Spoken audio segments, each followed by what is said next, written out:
The US military is finally withdrawn from Afghanistan after 20 years. Are you happy about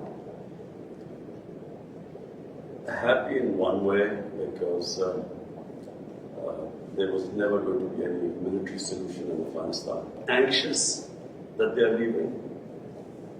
Without a political settlement, there's a possibility of civil war. What would a political settlement look like? A political settlement in Afghanistan would mean a sort of a coalition government, a government from the Taliban side and the other side. There is no other solution. Do you think the Americans made a mistake by saying they're getting out of ISIS totally? Difficult, they have got themselves in such a big mess. They had to give some sort of time frame. But at the moment they gave a time frame, Taliban would have considered that a victory. How do you feel about the prospect of the Taliban effectively controlling Afghanistan? Like, are you happy to welcome them into the community of nations? As far as Pakistan is concerned, whoever represents the people of Afghanistan, we will deal with them. But what if they're not democratically elected? That's not through elections, they've done it through brute force. And does it not concern you on some level that this group of people is accumulating power right next door to you? Look, I'm not a spokesman for Taliban. For me to say, what they are doing or what they shouldn't be doing is pointless right now. In case Taliban go for an all-out victory, there is going to be incredible amount of bloodshed. And let me tell you, the country that is going to suffer the most after Afghanistan is going to be Pakistan. Will you allow the American government to have CIA here in Afghanistan to conduct cross-border counter-terrorism missions against Al-Qaeda, ISIS, or the Taliban? Absolutely not. There's no way we're going to allow any bases, any sort of action from Pakistani territory into Afghanistan. Absolutely not. Pakistan suffered 70,000 casualties, more than any other country, by joining the American war. We will be partners in peace, not in conflict. Have you spoken to Joe Biden since he took office? No, I haven't. Is there a reason for that? No, whenever he has time, he can speak to me. But at the moment, clearly, he has other priorities. What would you say to him if you had the meeting? I would. You see, the U.S. has a big responsibility as the most powerful nation in the world. They have this huge responsibility in the subcontinent. This is almost 1.4 billion people living in the subcontinent. We are held hostage to one dispute in Kashmir, a disputed territory. According to the United Nations Security Council resolutions, there should have been a plebiscite for the people of Kashmir to decide about their own future. That has never taken place. It's frustrating. Over 100,000 Kashmiris have died in this freedom struggle. And it can easily, if the Americans have the resolve, the will, this can be sorted out. Let's talk about a relationship that many people are concerned about. How are your current relations with Indian Prime Minister Narendra Modi? When I became the Prime Minister, I reached out to him immediately. I said, you come one step towards us, we'll come two towards you. Television, I said this. And I said that, my main concern, my main reason for coming into politics was to eradicate poverty in Pakistan, make it a welfare state. This is why I came, and secondly, rule of law. These were my two slogans, make Pakistan a welfare state, rule of law in Pakistan. And you can only, the best way to eradicate poverty, not just in Pakistan, in India as well, is to trade with each other. India is a huge market. Pakistan is a market of 220 million people. But it's a door to Central Asia and to the energy corridor, which India is energy short. So we would mutually benefit each other. So I reached out But I realized that there's, I was up against an ideology. You see, Narendra Modi is RSS. RSS is the party which was formed in the 20s, which idolized the Nazis. You can even Google it. The founding fathers looked up to Hitler and the Nazis and racial purity and all that sort of that ideology. And so we came up. My government came up against this brick wall. We couldn't go through and we couldn't understand in the beginning. And then it gradually came out when the steps they took in Kashmir. Unilaterally, they took away Kashmir statehood in 2019, August 5th, 2019. And so since then, we have there's a freeze on our relationship. We cannot start talks until they go back, they take back the steps they took on 5th August 2019 when they unilaterally took away the statehood of Kashmir. I want to ask you about something you talked about on live television. It was a very serious and painful issue. You were asked about the epidemic of sexual violence and rape in Pakistan. And you acknowledged the seriousness of the problem, and you talked about Pakistan's strict laws. You were also quoted as saying that the practice of women wearing veils, quote, is to stop temptation. Not every man has willpower, you said. If you keep increasing vulgarity, it will have consequences. This created, as you know, a bit of an uproar, and you were accused of rape victim blaming. How do you respond to that? It is such nonsense. What was I saying? I said that the fastest crime, when I first came into power, I asked the heads of police, what is, the crime figures. The crime that was rising the fastest was sex crime. Sex crime was not just rape, it was child abuse. Child abuse was really what really shocked me. And the disturbing thing was that barely 1% got reported. The families of the victims, whether they were girls or whether they were children who were being abused, were so embarrassed that they would not report it. So therefore, what I was saying was that law enforcement can then basically only deal with less than 1%. The rest the society has to deal with. And the society through awareness. And I never said veils, this was never said. I said the concept of parda. Concept of parda is avoid temptation in the society. So, and I went further. We don't have discos here, we don't have nightclubs. You don't have any, like in Western societies, you don't have any places where boy meets girl. So it is a completely different society, way of life here. So if you raise temptation in the society to the point, and all these young guys have nowhere to go, it has consequences in the society which were reflected in the crime chart. So one, you fight sex crime through law enforcement, but because the majority, and majority means 99% of sex crimes are not reported, and this is according to the police officers. So therefore, the society, public, schools, awareness, teachers, media, everyone must join in, because that's how we will sort of raise awareness against sex crimes. So the concept of, I used clearly, I know exactly what I said. I said the concept of parda. Parda is not just it's to reduce temptation in the society. So this is what I'm trying to get, is the clarity, and I'm glad that you can explain this.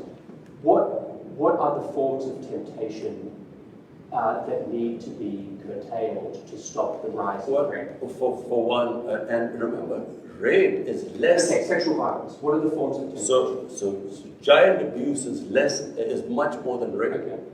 So these were the shocking things. So, for instance, one thing we also discovered, because then we did a bit of research on mobile phones. Right. Children have mobile phones. Material available on mobile phones. Children have never been, they've never seen such material in human history. It's never happened before. Children have never had this exposure before. So when I said the whole society has to fight, starting from, how do we deal with this? And by the way, we are now trying to find out how to control content on the social media. So that's one, but at the moment it's free for all. And then, television plays, they should be educating people, about the sort of things that children are exposed to. And so when you mean the society, you mean all the various ways, starting from schools, everywhere. The society must fight sex crimes. You also mentioned in that interview Bollywood and Hollywood. Do you believe that Bollywood and Hollywood films have contributed to this rise in sexual violence? Absolutely. When I can only compare when I went to England as an 18-year-old. There were adults-only films. The content on films was completely different. And then we saw it changing throughout. What was taboo maybe in early 70s was acceptable in late 70s. So when on films the content gets X-rated and these become acceptable, clearly it has an effect on the society. X-rated is sort of underground. I mean, you don't really believe the Hollywood films or mainstream Hollywood or Bollywood films are causing a rise in sex. No. You see, what kind of films? Let me tell you, Hollywood, the way it works in the subcontinent, from Hollywood it goes to Bollywood, which is in India, which has completely changed again. What was the Indian film industry in the 70s and the 80s, gradually in the 90s, and what it is now, is completely changed. So the content is completely different. And it has an impact on the society. If anyone is telling me that this does not have an impact, you can just read, you can just see the divorce rates, you can see the sex crime. It has an effect both in India and Pakistan. So we then take the content from India, out of the films take it. And so basically what I was saying was that there must be an alternative. You must show an alternative, our own way of life. There is another way of life. Because modernity is not just permissiveness. It's not modernity. If we are thinking that, if you just have more and more permissive content on television or on films, this is modern. It's not modern. Again, I watch a lot of Hollywood films. I don't see anything that would inspire me to commit acts of sex. But Jonathan, you live in a Western society. I know. So you've grown up there. I'm talking about the impact it has on our society. We have seen the change here. There's a massive change taking place. And every society must analyze itself. They must work out what are the impact it is having on different segments, and then take steps. Do you think that what women wear has any effect? That's part of this temptation? Well, if a woman is wearing very few clothes, it will have an impact on the men, unless they're robots. I mean, it's common sense.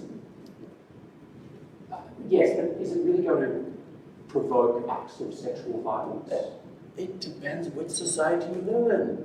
If in a society people haven't seen that sort of thing, it will have an impact on them.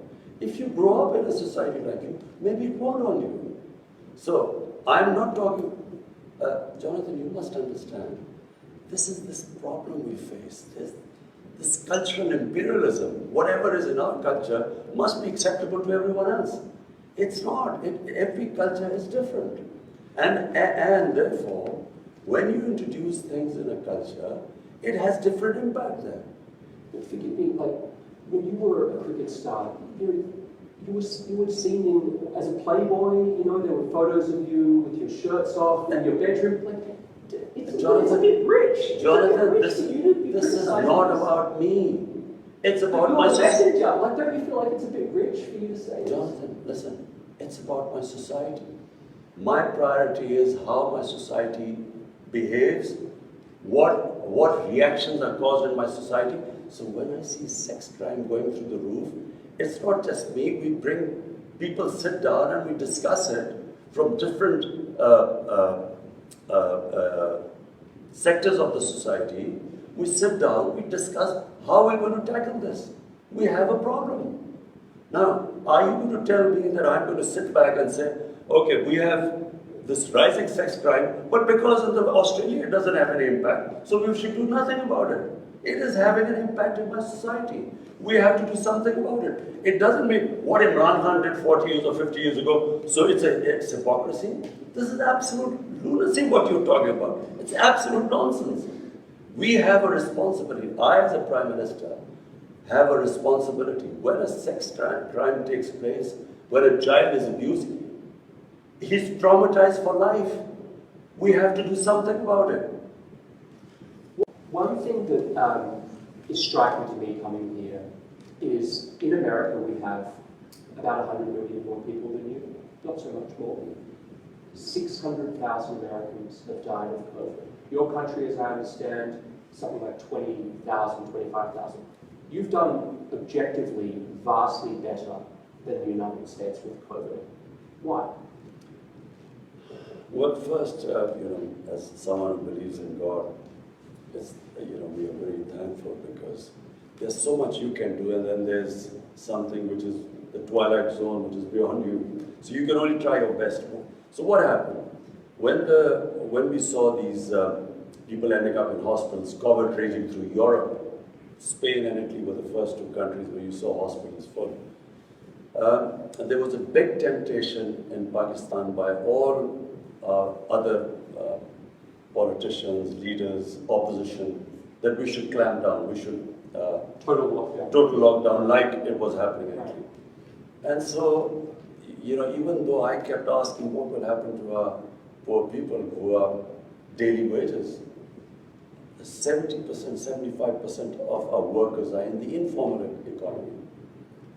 Daily wages, weekly wages. So, and watching what was happening in Europe, there was a clampdown. We had smart lockdowns. We then had... What's a smart lockdown? So we had this control and command center where we accumulated daily all data coming from Pakistan. So we got the Pakistan Army involved, all the provinces involved. We would get daily data. We had our doctors sitting there, infectious disease specialists, and they were monitoring the whole thing. And what we did was we would have these hot spots where there was, and we would try and lock them down. But we did not lock down everyone. And that's why we saved our economy from, we would have been destroyed. We already were suffering. Pakistan already had a dire economic situation. Had we locked down, our economy would have just gone belly up. So we saved the economy, and at the same time, because you cannot lock up hungry people, our lockdowns were more effective. India, on the other hand, their Prime Minister gave a 4-hour notice and just imposed a curfew on it. So there were these people, millions of people walking on the roads, clusters, and he did not think what would happen to the poor people. You can't, 6, 7 people living in one room, how do you lock them down? And then if you do not provide them food, how long can you keep them inside? So therefore, our balanced approach actually saved us. So Pakistan actually managed to control it too. Secondly, we saved our economy and we came out of it better than other countries. Having said that, we still haven't come out of it completely because until we vaccinate everyone. What's your dream for Pakistan? I repeat, the dream is to raise people out of poverty. That's my biggest,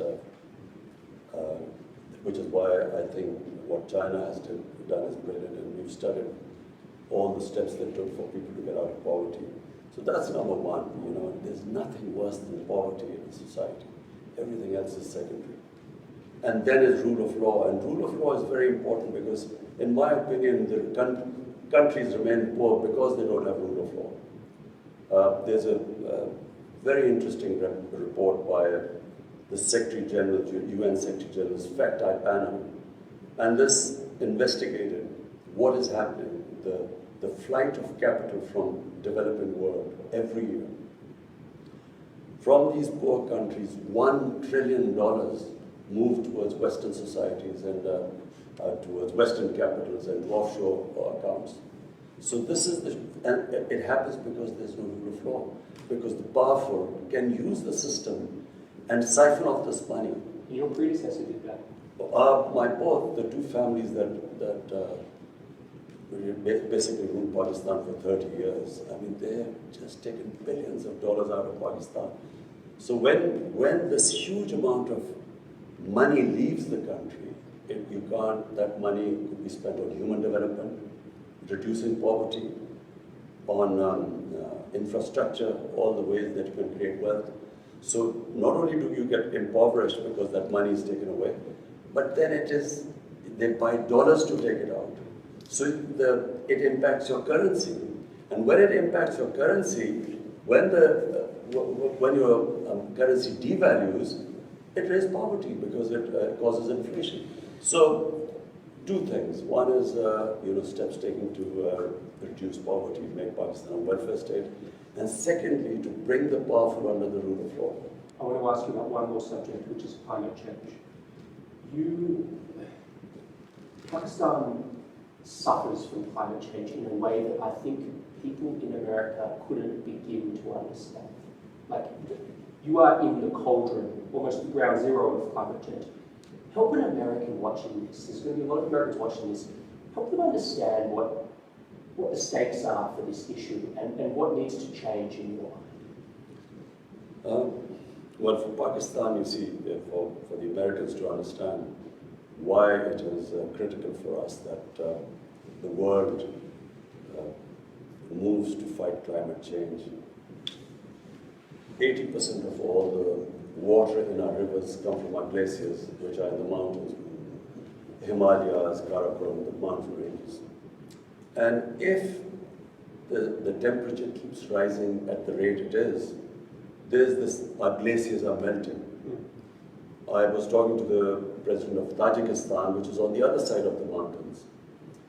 They said that 1,000 glaciers have melted in their mountains, which bring water to their rivers. So if these glaciers are melting at a fast rate and this temperature keeps rising, then we are facing hundreds and millions of people are going to face starvation. So not just Pakistan, I mean India will face the same thing because the Ganges plain is again hundreds of millions of people and they depend on the water from the Himalayas too. So this is the big problem. But Pakistan's contribution to climate, to global warming is minuscule. Our emissions are less than 1%. 1 billion from 2013 to 18. Now we planted already another billion, and now we're going for 9 billion more. So the idea is that we should do our best to fight climate change.